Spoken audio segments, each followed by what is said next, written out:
Welcome back to Rockstock Channel. It is Tuesday, April 9th, and we are very happy to have back on Rockstock Channel Iola Hughes of Rho Motion.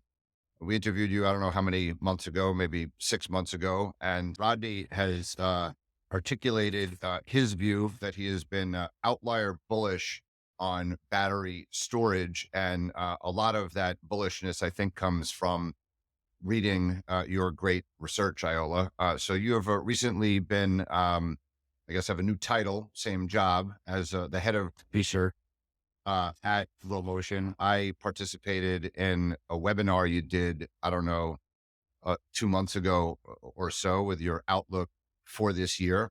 There's a lot of negativity in the world of lithium. We're very focused on lithium. There's been a significant supply cut story, right? And we've been thinking for a long time that supply could never keep up with demand. And here we are, supply, we're having cuts. So we don't know if there are any kind of demand surprises, but when we listened to you 2 months ago, you seem to be pretty bullish. And we have a bunch of slides you shared with us, and we appreciate that very much. Rodney is going to do the bulk of the questioning here. We just wanted to have the lead in on that, but this is very much going to be a data intense, demand focused, lithium driver conversation from one of the leading sources in the industry, Rho Motion, that's really carved out a great niche in providing high quality content in this space. Why don't you just tell us a little bit about Rho Motion and what you provide, a little advertisement for yourself, Iola, and your, how we could find you on, on X and the like. And just by Yeah, the way, before I forget, just a reminder to all listeners: if you like this video, please like and subscribe to Rockstock Channel. Click the notification bell so you can be made aware when all videos kind of come out. Please follow Rodney and me on X at Lithium Ion Bull or at Rodney Hooker 13. And a summary of this interview will be in our upcoming Lithium Bowl for April. If you want to get those emailed directly to your email box, please register your email at rkequity.com. So Iola, tell us a little bit about, yourself and Rho Motion. yeah, great. Thanks for having me back on, Howard and Rodney. Yeah, really enjoyed our conversation we had, I think, some point last year. So it's great to be back and looking forward to the discussion today. Yeah, so as you mentioned, I'm Iola Hughes from Rho Motion. I've been with Rho Motion for about 4.5 years. Essentially, we're a research house, a consultancy, covering the energy transition, really with our specialty lying in the EV and battery markets, with the key focus there being battery demand outlooks and forecasting. We do cover various other fields within the energy transition, so we look at EV charging and infrastructure, of course the EV market, stationary storage, battery recycling, battery technology trends, also the impact of renewables and how that all interlinks. We provide data and insights to various key stakeholders and players across the value chain. We also host a number of events throughout the year, as well as kind of consulting that we do for single clients and that sort of thing. You can check us out at rhomotion.com. You can also find us on LinkedIn or on Twitter. And then my personal Twitter as well is Romo Iola, where I often share insights across the kind of different battery demand markets. That's great. I remember some of your commentary on charging and the Mhm. like, among the other things. But we definitely want to focus on the kind of lithium demand Yeah. drivers. So we want so much focus on that. And I know you have some commentary on politics as well. But that's a bit random. But we Yeah. really want to kind of get a grapple on, US seems to be slowing down. China seems to be still kind of going gangbusters, plugins versus full battery electric, et cetera, et cetera. But yeah, again, I'm going to leave it to Rodney to take it from here. Great. Well, good to have you back. And the good news is your estimate for batteries this year is almost identical to mine. I think I'm 1.365 gigawatt, 1365 gigawatt hours, and you're 37% up on, I think, about a terawatt. So we're right in the ballpark. Yeah. Exactly.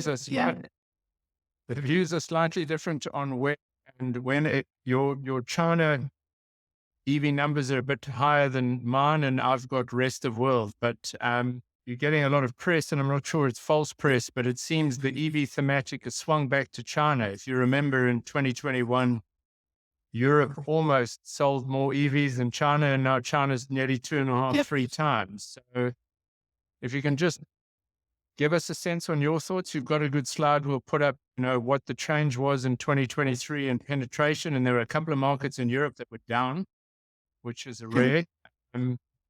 So I guess flag for the listeners what your EV demand estimate is and any of the possible dangers to that coming up short. Yes, certainly. Yeah. So in 2023, we saw just under 14 million units sold across all vehicle classes. That was a 32% year-on-year increase. 2024, despite the negative sentiment that is certainly widespread in the market, we are expecting relatively strong growth again. So 27% year-on-year growth to 17.6 million. I'd say 2023 was, it was a challenging year for some countries, particularly in the European market. However, when we look at kind of the general sense of how things evolved, we do see penetration rates increasing in most major countries. Notable increases, of course, China being the largest market, and sales there continue to kind of march on. Within the US market, US and Canada, I would say it's also a kind of similar picture. Month on month, we do see, again, lots of negative sentiment, but the sales, in terms of sales growth each month, seems to be quite consistent. The European market, which is typically follows a much more kind of cyclical and seasonality, has definitely suffered from a few different variations. So just mentioning a few, so Germany last year saw a fall in penetration rate. There's a reason behind that, and ultimately it was down to the removal of plug-in hybrid subsidies, which we saw take place at the start of the year. I think it's the start of the year, or the middle of the year, got to check that. Essentially what that meant was that we saw plug-in hybrid sales fall off a cliff. And as a result, the overall EV penetration rate did fall in Germany. However, when we look specifically at BEV sales, we did see that increase in the region. So, it's certainly not maybe as bad news as that picture does paint. The other market where we also did only see a very small increase in penetration rate was in the UK. Ultimately, the UK had a strong year for total vehicle market sales. In the UK, you have some issues around a kind of affordability, which is actually a wider European issue. And 2024 is the first year where we see the new ZEV mandates coming in the UK. So we are expecting the UK to have a stronger year this year. More broadly, looking at 2024, taking each region individually. So in China, we're expecting over 10 million units, which is the strongest growth rate. So we're forecasting 29% year-on-year growth there. Ultimately, what you have there is a mature market in some ways. The availability of affordable vehicles is certainly helping that market in a significant way. You also have the continuation of stable legislative support, strong commitments from OEMs, a supply chain which is now quite well developed, which is really boosting how things are progressing in the Chinese market. The European market, as I kind of mentioned, it is going to be a difficult year. We're forecasting 3.6 million units. Certain markets, things are looking particularly bad. In Germany, at the end of the year, the government announced that they would be removing the BEV subsidy as well, which was quite a, surprise move. And that really came on the back of some budgetary issues that were happening in Germany. And that removal of the subsidy, we do expect to have a significant effect. In Germany specifically, we're forecasting a growth rate of 1% in terms of EV sales this year. So that certainly, and given Germany's position within the whole of the EU, is expecting to have a kind of a big impact there. The other thing to note for Europe is really this is a transitionary year. the key driver in terms of EV sales in the European market is CO2 legislation, and the next step change is coming in 2025. So we are expecting, this year to almost be that kind of that transition as we move towards 2025, where we'll see OEMs really have to step up their commitments to meeting those targets. And then, the US market, there's as I mentioned a few times, a lot of negative sentiment in the US market. A lot of that is coming from, the big three automakers. However, when we do look at, where sales are actually coming from, the big three aren't really the ones who are accounting for those sales right now. So sometimes that sentiment has to be slightly taken with a pinch of salt. We do see sales growth relatively continuing in a relatively positive way, but we aren't expecting, I guess, anything groundbreaking yet in terms of the US market. There's lots of production ramp up which is underway. We've heard many automakers having a lot of headaches with these issues. And then you also have the uncertainty in the US around being an election year.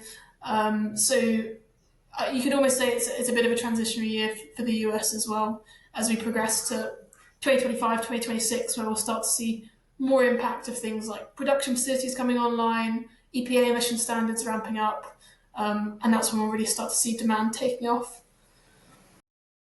So Europe, I have an identical forecast to you of 15 and 3.6, but you touched on it. Yes, China has regulatory support and so on, but one of the things, that stands out for me is the broad range of affordable vehicles across the entire price range. And in Europe, I put this up at the 1-for-1 presentation last year. The ID4 base model in the UK is $45,000, and you can buy a fully spec SUV in China for 20.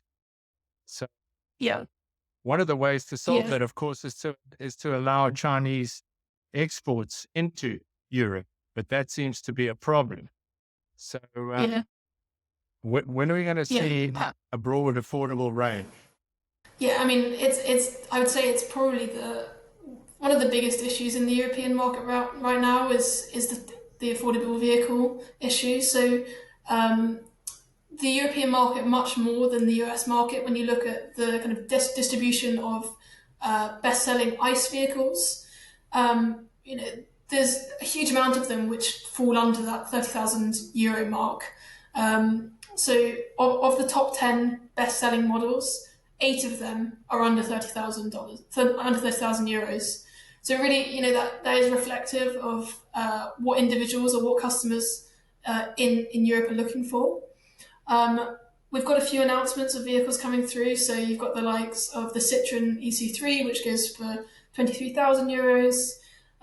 You also have the Renault 5, which sits around €25,000. So these vehicles are coming, but it's really the case right now of orders are open, pre-orders will begin in September, and then the two other ones which we do have on the market or really coming into the market are the Dacia Spring, ultimately a Chinese vehicle, and Leap Motors with their TO3. So what we are expecting is to see more of these Chinese vehicles coming into the market. Certainly that's going to help with the affordability issue.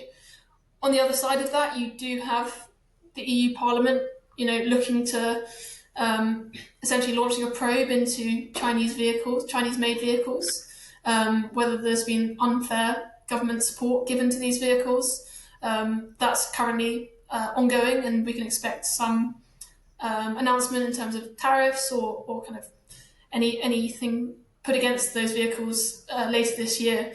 But we can already see certain countries, France, for example, they changed their subsidies, their eco bonus, essentially to prevent Chinese vehicles accessing that. As a result of that, we saw players like Dacia Spring introduce their own massive subsidy discounts within the German market. So it's all quite a reactionary market right now. Everyone is trying to get the best deal, and it seems like the price wars that we saw over the last few years are really continuing in quite a strong way. Iola, one of the things that keeps popping up now is the potential of a delay in the ban of the sale of ICE vehicles in the EU being pushed out to a later date, efficient fuels. Suddenly, Europe is at the forefront of going for EVs is now seeming to be wavering a little bit. How, realistic, or how big are those threats to delays EV adoption? Yeah, I mean, I don't think they're particularly likely in terms of an actual kind of pushback of that target. The kind of key advocate for pushing back the 2035 figure comes from Porsche, who managed to get that e-fuel allowance added last year. So we don't consider EU law is basically a lot more, I guess, quite locked in a sense. You also have a lot of OEMs in the European market who have committed based on those targets. Quite interestingly, last year we did see the UK push back or adjust their target from 2030 to 2035. But I think the likelihood of that, being pushed further to 2040 is relatively unlikely within the European market. Certainly, the commitment does seem quite strong from both individual countries and also the OEMs. One of the interesting things which we have been seeing, I mean, this is slightly pivoting over to the US market now, is I guess the re-arisal of plug-in hybrids. So the changes in the EPA emission standards, which came out just last month, they were a slight dampening on the original EPA emission standards. However, the end goal was quite similar, but the real change was kind of along the way. And one of the key things there being is how plug-in hybrids are essentially rated based on their CO2 emissions. So there's a large discrepancy between real-world plug-in hybrid CO2 emissions and what they're kind of given as a rating. So what the EPA standard was looking to do originally was bring it in line with the real-world standards. Essentially, what's going to happen is it's bringing it a little bit closer, but it's still quite a generous rating for plug-in hybrids, and is going to allow them to continue to be used, for the coming years as kind of a transitionary vehicle. And we've seen GM announce that they're going to be getting back into the plug-in hybrid space. So that's certainly something that we're seeing more of come through. The Chinese market as well, plug-in hybrid sales are going quite strong. BYD kind of leading the way there. And interestingly in China as well, we see quite a few of these range extended EVs. So they're a bit like a plug-in hybrid, but they're primarily an EV, kind of secondary and ICE vehicle rather than the other way around. So you have a bit of bigger battery pack with those. So for battery demand, that's quite interesting. The European market is almost unique in that way because in that sense, because in the European market, plug-in hybrids from 2027 are going to be assessed based on kind of real world CO2 emissions. So we do expect those to kind of fall off a cliff a lot sooner in Europe than say in the US or in the Chinese market, and certainly faster than in markets like Latin America. We're expecting plug-in hybrids to make up a big market share in the coming years. China came out of nowhere last year in terms of export of vehicles. They shot up from and also ran into number one. I think there were about 1 million EVs exported out of 4 in total. This year, I have quite a big number for that. So in your mind, is China that's exporting these well-priced vehicles going to sew up a lot of the rest of the world market by the time the OEMs get their act together? Yeah, so it's interesting. So yeah, we certainly have seen a step up in terms of exports of vehicles. One thing that is worth noting is that a lot of those vehicles which are being exported right now are Western brands. So you've got the likes of SAIC vehicles, which owns MG. So MG make up a large share of those vehicles. Tesla, of course, being the other one as well. But yeah, we're certainly expecting to see more of those vehicles come through in terms of the export markets this year. Quite a few of the OEMs as well are kind of looking to build out their own expertise there. So buying things such as Ro ships so they can export vehicles. So certainly, in the European market, we're going to see more of these vehicles coming through. That does come as well at a time where, as I mentioned, there is this ongoing investigation into Chinese vehicles. So, there's if Europe was to, for example, to impose a significant tariff on those vehicles, then we could see less of those going to Europe and perhaps going to other countries, like the Asia Pacific region or Latin America, where we're already starting to see quite a few of those export vehicles go through. I think the Australian market is quite an interesting one to consider. Typically that's been a market served by the likes of Honda and Toyota, an export market, and the likes of BYD there are now really dominating the space and taking up a large amount of market share. So those sort of markets, maybe outside of the three key regions that we typically talk about, we can expect to see a lot of exports going through. And that's even before, I guess, facilities have been set up outside of China for those Chinese brands. So thinking about places like Thailand, Indonesia, where we will see facilities from those Chinese brands in the coming years as well. And in your mind, Tesla is now sharing its charging network in the US, but if more of the sort of the new Volvo and so on, the sub 40,000, if we get more EVs into the 20 to 40,000 range in the US and more in Europe, are we likely to see EV penetration kind of back on track and everyone behind it? Is that your thoughts? Yeah, I think certainly like affordability of the vehicle is the big issue right now. In the European market, in the US market, if people can buy an ICE vehicle at a lot lower price, then that's certainly going to help with sales and penetration rate. Charging does continue to be a major issue in both those markets.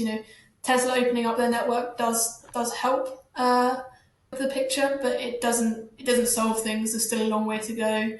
A lot of issues around reliability and uptimes of chargers. So it's time to see some mandates come through from specific states around requiring chargers to be, have 95% or higher uptimes, which will help with, the overall image of electric vehicles. I think that's a big thing right now. Is there's a lot of negative sentiment going on, which almost is like a reciprocating cycle. People hear things are going badly, so they think things are going badly, so they're like, okay, well, I'm just going to wait until EVs are better, or people have worked out these problems with chargers. So it's a whole kind of re-education and at this kind of transitionary period right now, whilst we move over from early adopters and people who are understand electric vehicles and can afford them to more of a mass market picture where we'll see that penetration rate rise.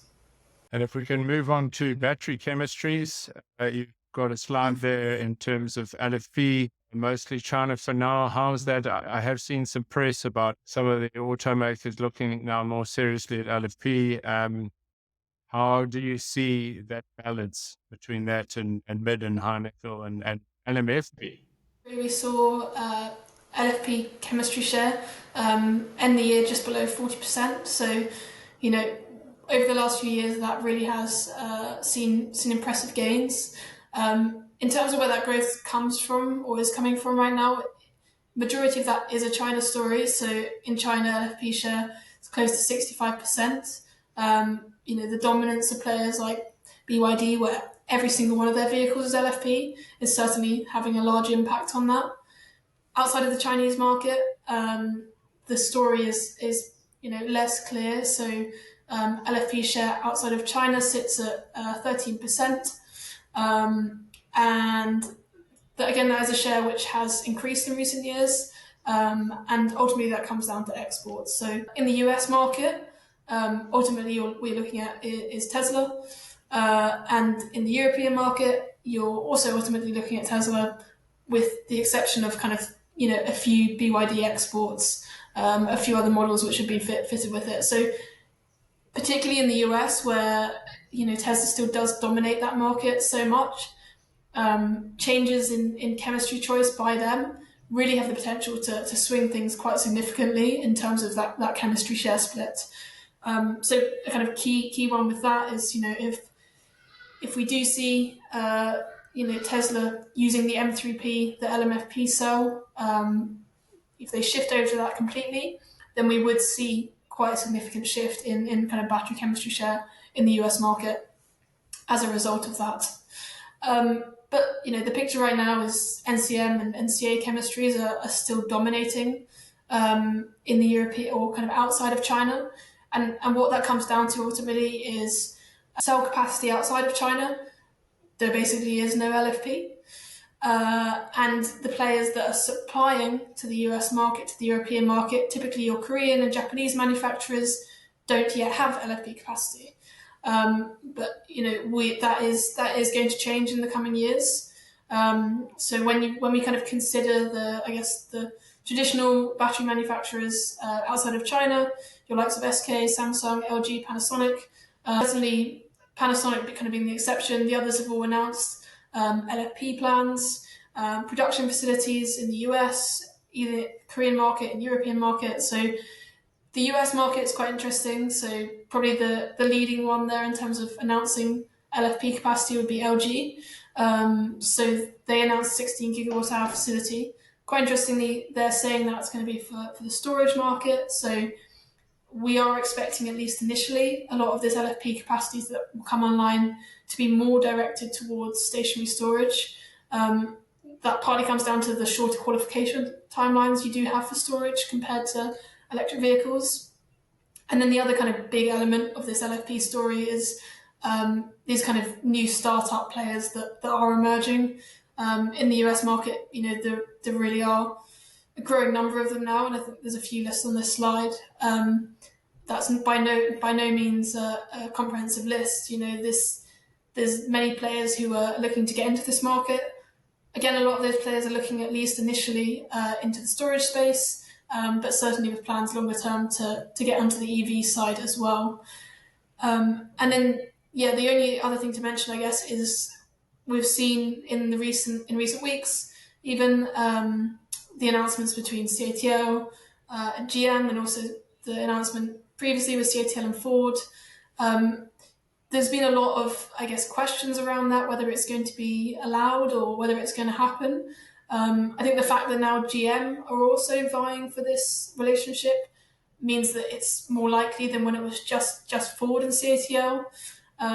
Ultimately, what they'll be looking at is a technology licensing deal, which is the only way you'd really be able to get around the foreign entities of concern within the IRA. So, that certainly will be something where we do see LFP capacity come online for the EV space. There's still, I think, a few questions to be ironed out and issues to be ironed out there. So we'll see how that develops, I think, in the next few years. But the general story is LFP share is set to increase. I think I included just a number on that slide, which was when we expect each kind of chemistry area to exceed the 1 terawatt hour mark. So for NCM, we're saying 2027. But for LFP, this is just within the EV market. You're looking at 2030. However, when you start to think about storage as well, then that 1 terawatt hour mark in the LFP side will be a lot sooner. And the dreaded sodium ion, how is that playing out just in the EV market? And we saw some models basically released at the end of last year. And we've seen the first few sales come through. So, really is quite like a handful of sales we've tracked in our EV sales database. Right now, there's issues with sodium ion. Ultimately, what you're dealing with is a battery which is maybe not as good as the hype would have had it a year ago. A lot of the excitement around sodium ion happened at a time when lithium carbonate price was very high, which meant that LFP cells were expensive. As we've seen lithium price decline and stay where it is, ultimately what that means is that kind of price differential between LFP and sodium ion is no longer there. So right now, a sodium ion cell, the real benefits of that low cost cell aren't necessarily evident. So that's one issue within, I guess, just on the surface level of cost. There's also other issues with sodium ion around kind of manufacturing is not yet scaled. Right now, your performance is going to be a lot worse. So not only is the energy density worse, things like cycle life isn't going to be as good. And that's more of an impact for the storage market, I would say. But yeah, the way we see it is sodium ion will come, and we will see more sodium ion vehicles on the road. But I think the pace at which that has grown and is coming to the market is certainly slower than maybe was anticipated a year ago. We assumed a $20,000 a ton carbonate price, so LFP cells remain competitive. How do you see, the future for sodium ion under that scenario, given if it's in a vehicle, you've got to put more weight in and more cells in and so on? Yeah, so I think some of the upsides of sodium ion, one, I mean, safety is better with sodium ion, so that's certainly a positive. So, certain applications where people are really looking for higher safety, that could be an option. The other key one where we do expect it to see it come through is because of its low temperature. Basically the temperature range at which it can operate is much wider. So particularly if you're, maybe in China, situated in somewhere in northern China where temperatures, get down to real extremes in the winter, having, a sodium ion battery pack does mean that your vehicle range can be more consistent year round. So that's certainly a possibility. There's also, people who are looking at things like having hybrid packs. So you'd be potentially having some LFP cells and some sodium ion cells in the same way that we've seen with NEO with the LFP and NCM packs, which would give you, certain benefits. For example, that cold temperature operability while still having a bit more range. So there's a few different viable ways that we can look at it. And then the other thing as well, I guess, is really just around availability. So, if capacity does come online in a significant way in sodium ion, which I think we've tracked over 150 gigawatt hours of capacity now planned out to 2030. This market is big. There's plenty of space for these chemistries to, I guess, sit alongside each other and complement. So we will see certain OEMs or certain vehicle lines, people opting for different cell chemistries, almost because that optionality is there in a way, I think.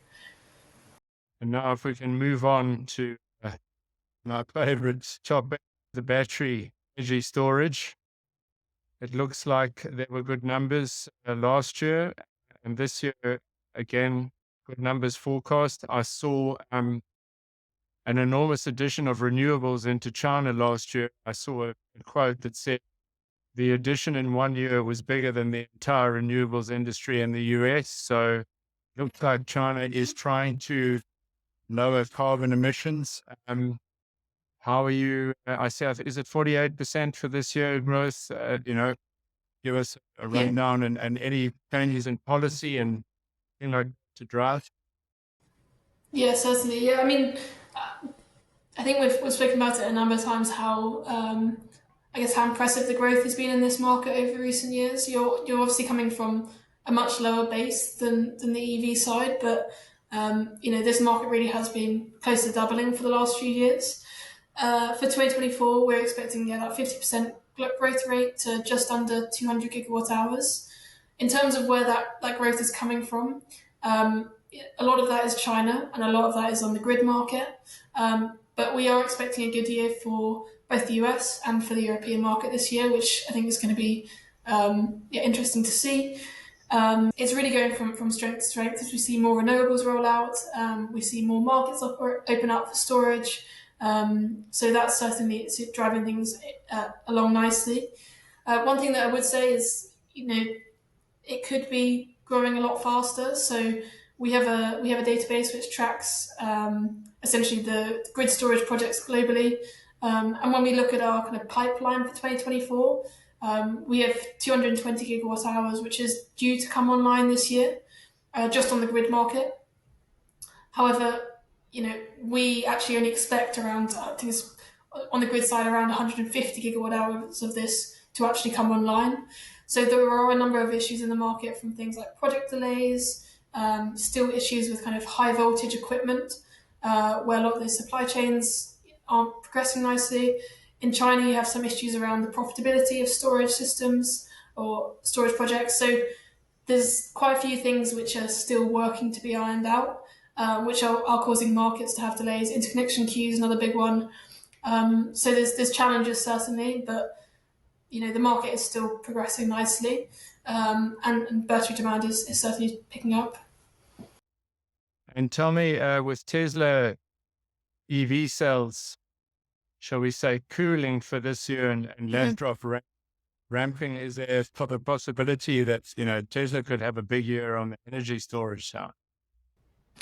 Yeah, I mean, it would certainly make sense. They have, I think in Q1 it was a record-breaking quarter for them in terms of deployments.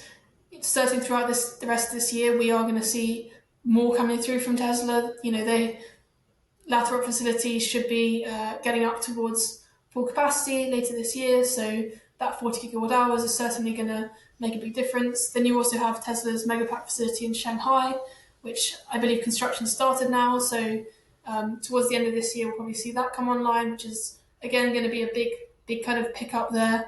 I think a lot of those Megapacks will see exported to places like Australia, maybe the European market as well, so that's going to be a big pickup for the storage side there.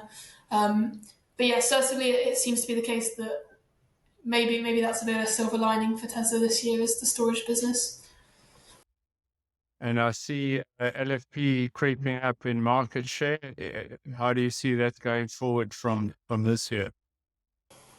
Yeah, I mean, it's really a story of LFP dominance when it comes to storage. It's certainly not always been the case. When we go back to, say 2020, it was a market which was much more heavily dominated by NCM. But ultimately, the kind of affordability aspect and the slightly higher safety aspect has meant that the LFP has come to dominate this market. Going forwards, we do expect LFP to continue to dominate the space. However, other technologies are certainly on the horizon. So we've spoken about sodium ion. Sodium ion has potential in the storage. It's certainly not the best fit right now.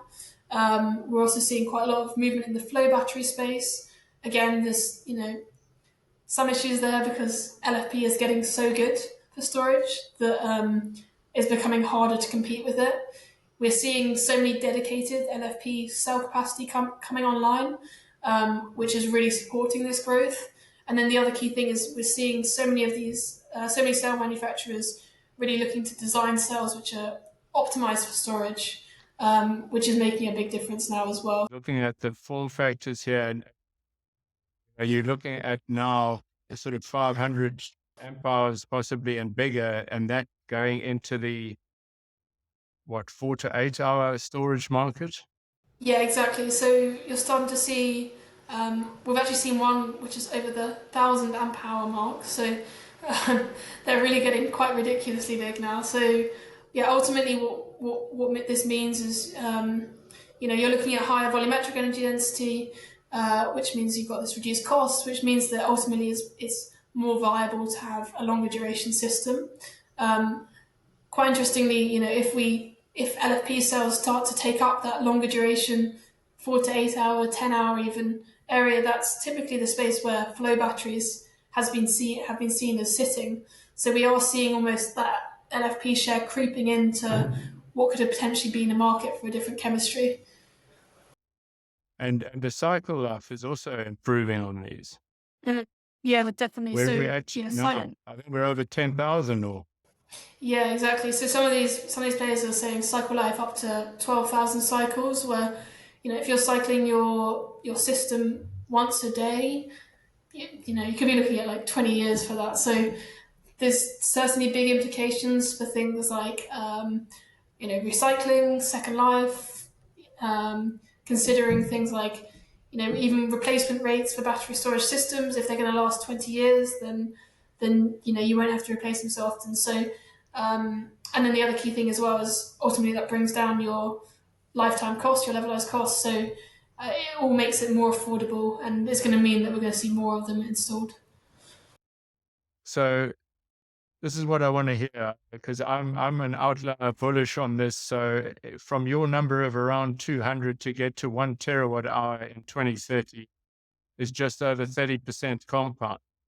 So between the natural growth and eating into the bigger, longer dated storage market, is that possible? Is this doable?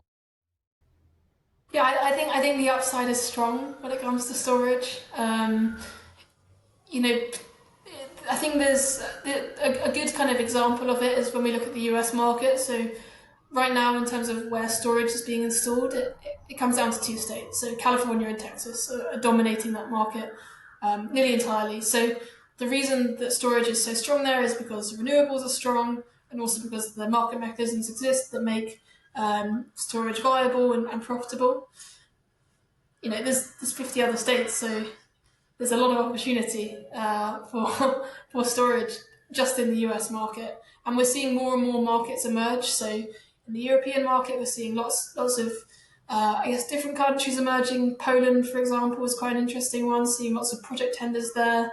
Turkey, we're seeing lots going on there. The Canadian market, we've heard from integrators, that's one to watch in the coming years. So really, there's a lot of markets who are only just starting their battery storage journey, and that's where we're going to see lots of potential for growth and lots of potential upside in the coming years.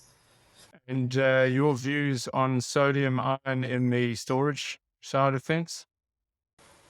Yeah, I mean, as I've kind of mentioned, the cycle life that we're seeing with these LFP cells now are incredibly good and incredibly high. Sodium ion cycle life is right now is nowhere near that. So that's certainly a key consideration for integrators or even developers when they're looking at the different chemistries. So that's probably one thing that is going to be very key is bringing up that cycle life before we see widespread use of sodium ion. In applications, again, that having that cold temperature optimality is going to be beneficial for certain things. Consider a data center which is in a cold climate. Having a sodium ion cell could be very well suited for something like that. But in terms of actual projects coming through, we've not seen too many announced yet. There was an example last year of one that was supposed to be built with sodium ion, and they ended up just using LFP instead because it was available and it was cheaper. It's similar picture to the EV space. I'd say is right now it's coming, but the growth is slower than anticipated, and there's still quite a lot of work to be done on developing sodium ion cells before they are competitive with these LFP ESS cells that we do see in the market now. Last question to you is, you just mentioned 1,000 amp hours.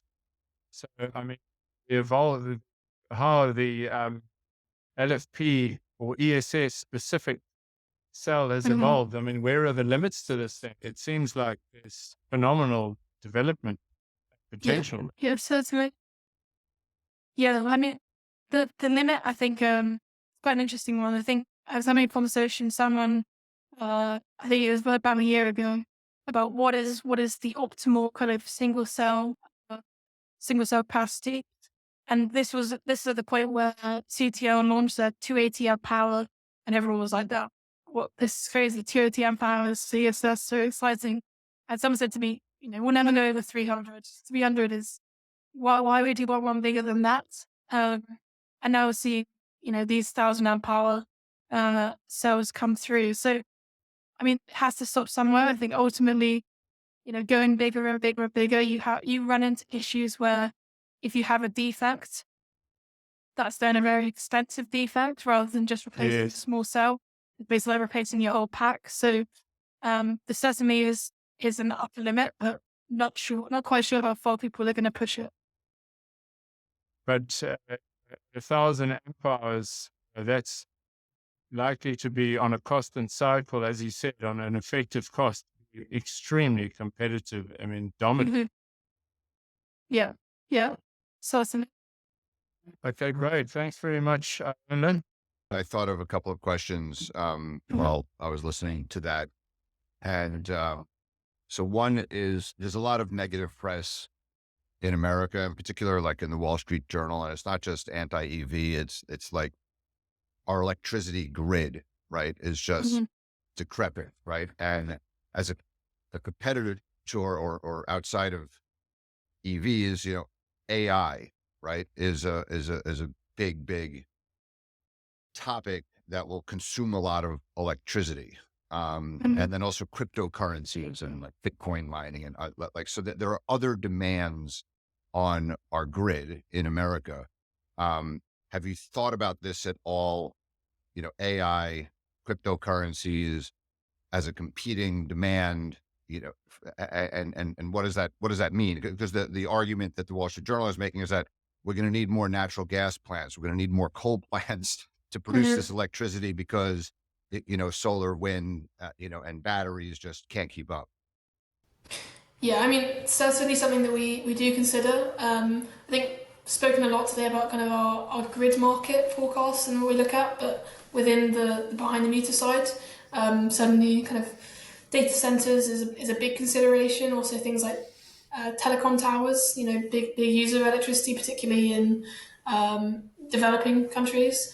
So yeah, it's the electricity demand from various applications is set to boom, and certainly batteries are going to be a big part of supporting that. We've seen some, players like Amazon and Google already like investing into building their own microgrids or buying large offtakes from solar facilities. So I think that's something that we can expect to see continue, is particularly from these kind of big players, big tech players. They're not going to want to build a gas plant next to a data center. They're going to be looking to find kind of greener ways to support them, and hopefully we'll see lots of batteries being part of that as well. Okay, so you think AI and cryptocurrencies should be a net positive to battery demand? Then, Yeah. okay, so related to this is that, like, when we think about Tesla Battery Day, 3.5 years ago, and the Mm-hmm. 4680, and just observing Tesla and the discourse around it now, is it robo taxis? Are they going to do the next gen vehicle? You don't see Yep. them building as many, you know, where are we with the ramp up with 4680?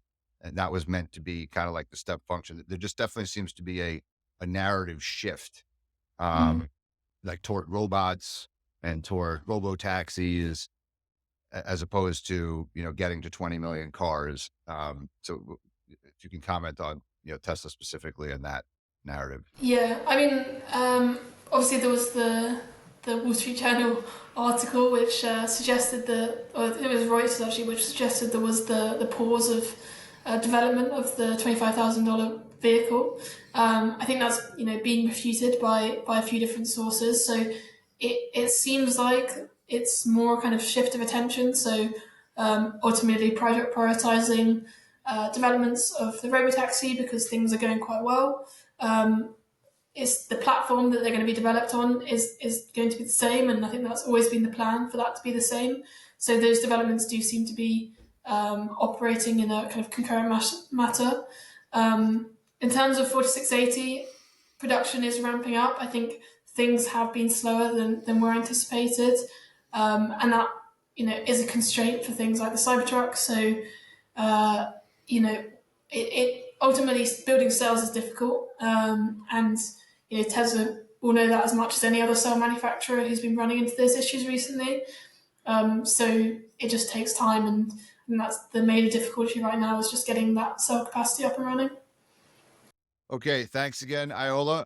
And Thanks again for all of your great data rich. All of you who want to kind of nerd out on all of this important demand drivers. We've been very focused on the supply side for much of this year of our discourse. So it's good to hear on balance, I think, a bias bullishness in contrast to the persistent negative narrative, which seems to be dominating the headlines. Okay. All right. right. Thanks a lot, Okay. Iola. Talk Thank soon. you. Cheers. Okay. Bye.